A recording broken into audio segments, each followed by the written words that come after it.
My Life with Charles Manson is a book written by Paul Watkins, another Manson family member, and it was released in 1979. The book is an account of Paul's experiences with Charles Manson and the Manson family and the events that led to the Tate LaBianca murders.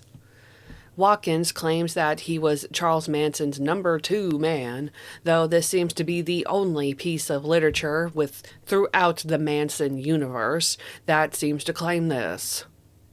It can be argued that Bruce Davis or Tex Watson, the man that actually killed majority of the people at the Tate LaBianca murders, either of those people could have actually been Manson's second-hand man. Various memories are recalled, such as an LSD freakout, where many of the Manson family members started chanting, "Charlie, Charlie," over and over again. In fact, at one point, Watkins himself ends up holding his own genitals and asking, "Can't we just make love?" He also recalled the sexual attractiveness of nearly every female mentioned in the Manson family, calling some corpulent or fat, and another a cosmic sex cookie.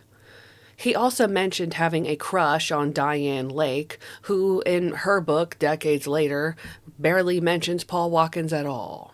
The book also recalls the time that Paul and Steve Grogan crashed Dennis Wilson's car, stating that the reason they probably survived the crash was because Clem was too dodoed out to get snuffed. He also talked about Susan Atkins giving birth to her child prematurely, and here in this book it's revealed that apparently Paul and Charles Manson thought up the name Zizo Zay Zadfrak that was used for Susan's baby. Susan would end up losing custody of her child actually before the murders, but of course permanently after the murders, and apparently in foster care he was renamed to Paul. Watkins, though, would go on to defect from the Manson family along with Brooks Poston, and they would live in the desert with a man named Paul Crockett.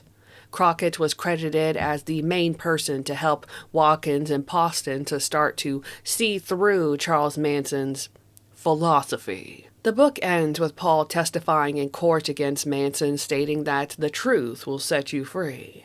Paul Watkins, though, himself passed away in 1990 due to cancer.